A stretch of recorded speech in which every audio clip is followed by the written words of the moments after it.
Hello and welcome to TVC News at 4. The Upper Legislative Chamber of the National Assembly has approved a death penalty for all drug offenders found guilty of drug abuse.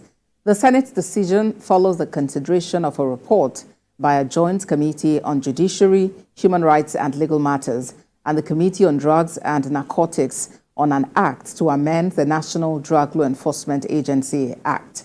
The contentious Clause 11, importing a death sentence, sparked an uproar among a cross-section of lawmakers in the Senate, but eventually passed. Also at today's sitting, the Senate began moves to review salaries, allowances, and fringe benefits of judicial office holders in Nigeria in a bid to curb bribery and corruption and ensure independence of the judiciary.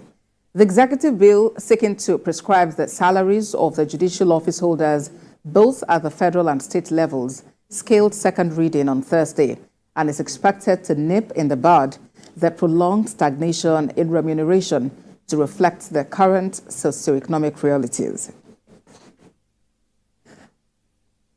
A National Assembly correspondent, Tijesu Adeyi, joins me now. Tijesu, tell us more about the Senate approval of the death penalty for all drug offenders found guilty of drug abuse. Yes, Ambassador, that decision followed the consideration of the report of the Joint Committee of the Senate on Judiciary, Human Rights and Legal Matters, and also Drugs and Narcotics. Initially, what the committee actually proposed was a 25-year jail term, a 15-year jail term, and not more than 25-year jail term without option of fine.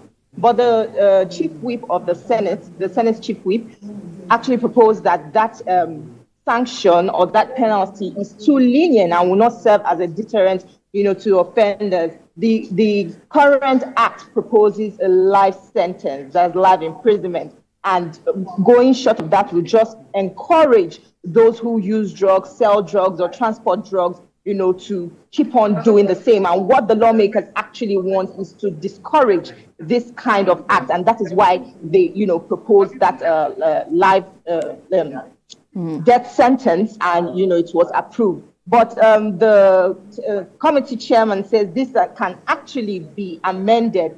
If you watch the proceedings, Senator Oshomole strongly kicked against this proposition of the Senate, saying that it is too strong. It involves life and death, and it should be weighed before such a kind of clause should pass. But it was kind of too late for his intervention. But the committee chairman actually said he can still come by way of motion if he is really serious about his position, to contend with that clause and see if it can still be amended.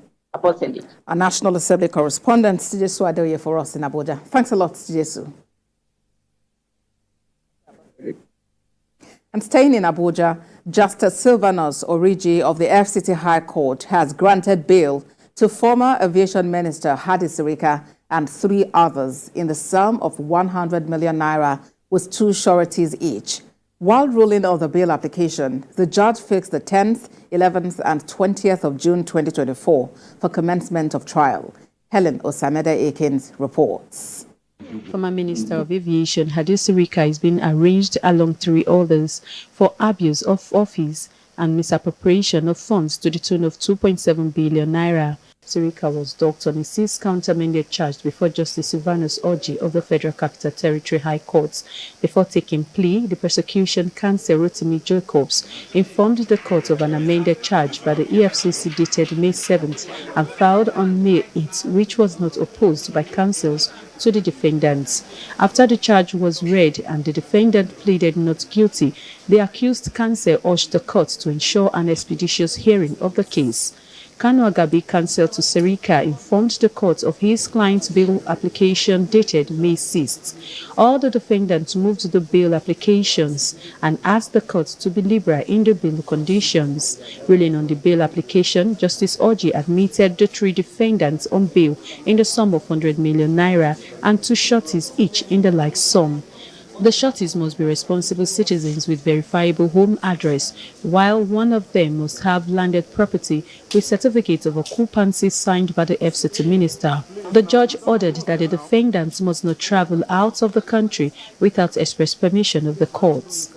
Well, there are other issues that were introduced, like the Nigerian Airways with Ethiopia something, which we added to it.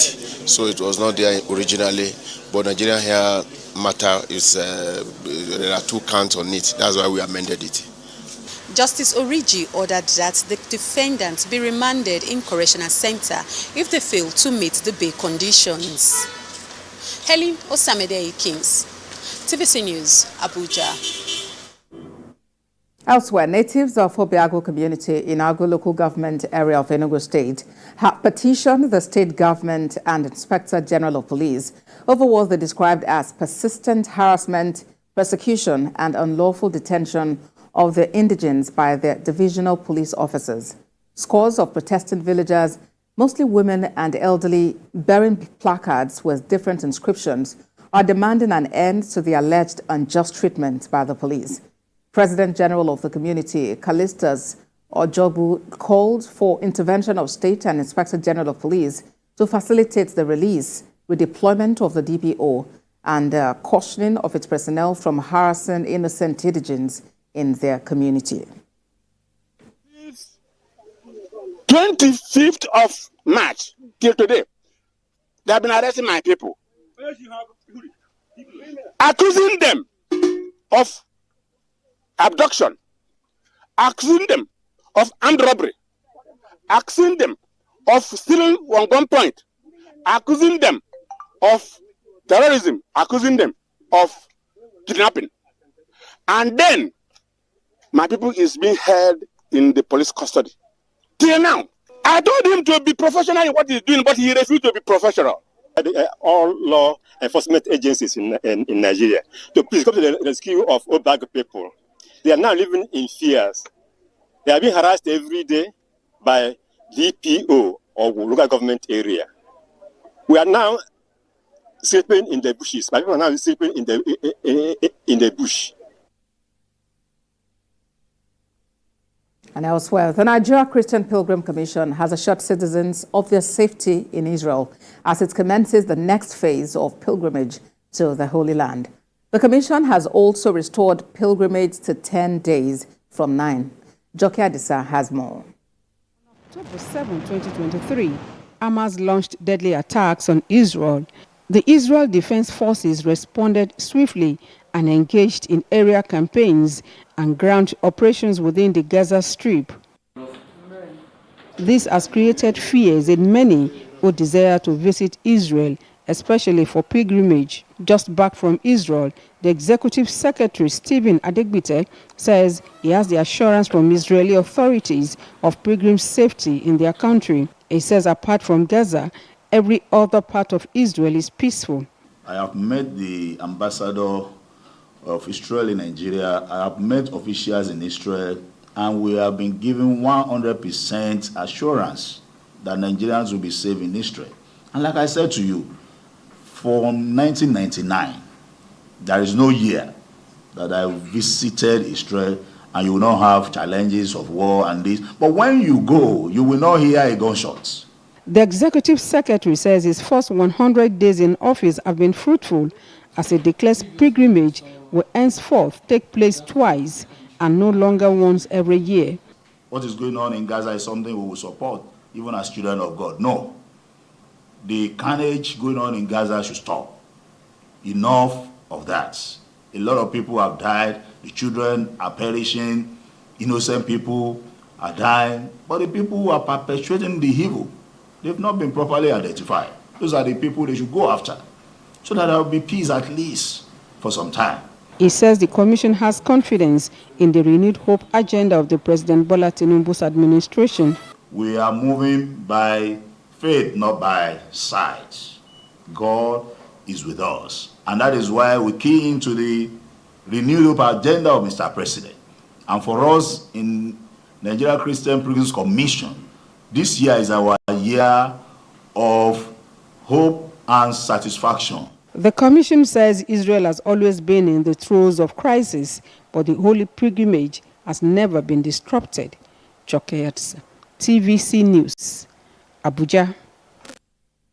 Well, that is TVC News at 4. Thank you very much for joining us. For more updates on the stories we are monitoring, do visit our website, www.tvcnews.tv. You can also follow us on Facebook, Instagram, and X. Our handle is @TVC News NG. On YouTube, we are live at TVC News Nigeria. Next is Sports